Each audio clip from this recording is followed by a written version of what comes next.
Isn't it funny, those moments of rebellion, like early on, that really sit with you? Like, it felt so good. It plants seeds for further rebellion in the future. Well, once you get that feeling, you want it again and again, you know? Because it takes you out of everything. Yeah. It's like, yeah, I may never get out of this class. I may never finish any of these. I might not graduate. I might, you know? Yeah. But I'm right now. I'm throwing all this shit out the window. I'm alive. Yeah, exactly. It feels good for right now. And it's hard to reconcile that. I think that's a little bit of a comedian's like upbringing.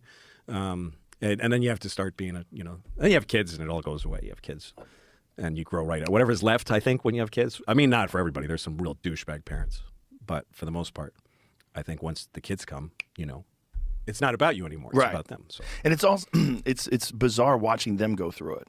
Them going through, like, trying to find their identity and trying to find their friends group and little disputes that they have in their friends group. Yep. Like, one of my daughters has this one little daughter, one little friend, rather, who's, I don't want to say she's evil, but something's wrong.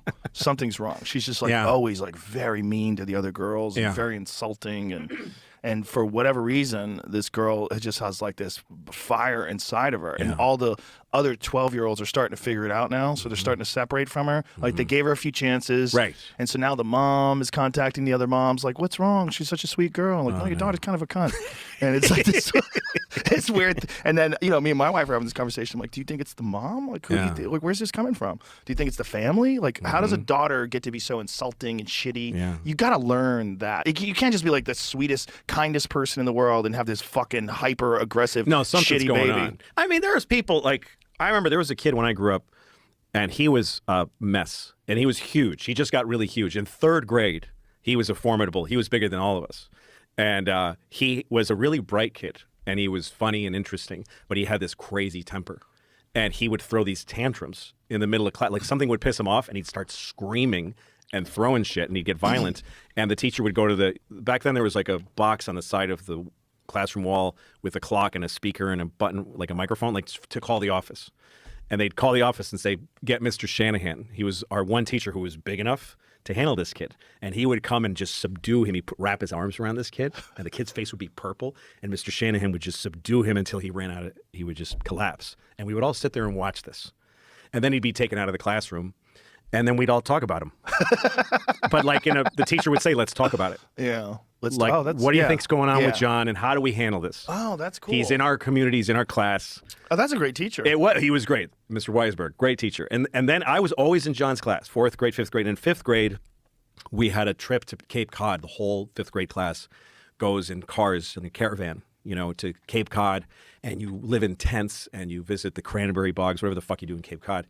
And it's a very social thing, So somebody's mom is driving, so they like, will you come in my car? That was the cool thing. And I got invited to be in Jeff Drew's car, and I was like, this is gonna be. I love Jeff Drew. It's gonna be me and him and Mike McDougal. We're gonna have a great time.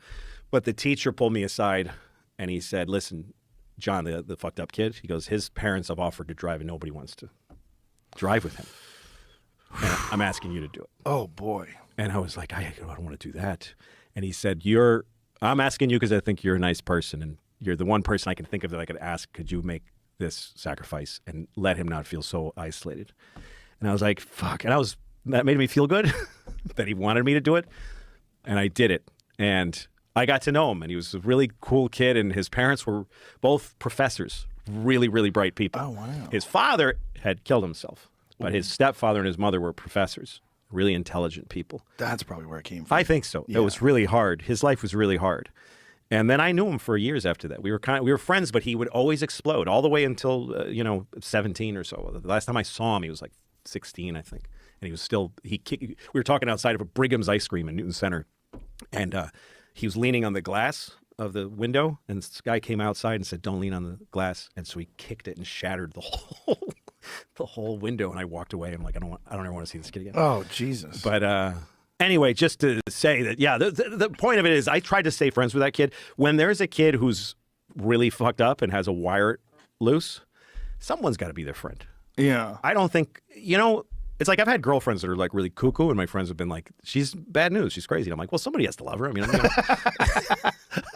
if everybody walks away from her because she's nuts, she's gonna be alone. Oh, that was always the case with Brian Callen. With Brian Callen, me and Brian Callen, like Brian Callen was always like the guy who took in all the strays. Yeah. He's like, everything's gonna be fine. She's fine. She's fine. We're fine. And I was always, his friend going, hey man, you gotta fucking get out of this. Right. Like you gotta get out of this now. This is a dark road you're going down. Sure. This is only gonna lead to doom. Yeah. And he was always like, someone's gotta be your girlfriend. Yeah. I've had a few friendships and relationships like that. Yes. Where I'm like, this person's tough.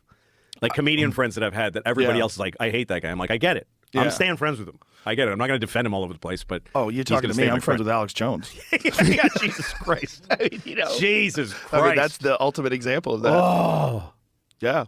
On There a you big go. scale, too. That's got to be hard. The biggest scale. Oh, the God. biggest scale in the world. That takes a lot of fortitude to hang in there. He's not a bad guy. No, he just he had a psychotic break.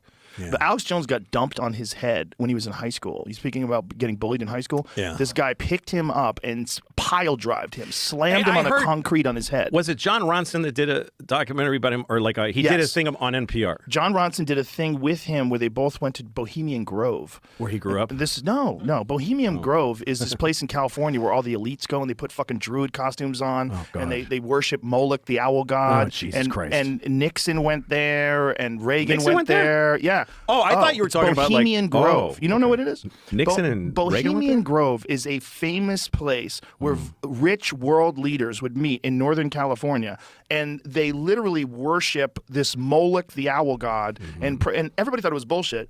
But John Ronson and Alex Jones snuck in, and this is in like the 90s. I want to say this is the 90s. I've been friends with Alex since 1998. Wow. That's how I know him. I knew him back when he was protesting George Bush.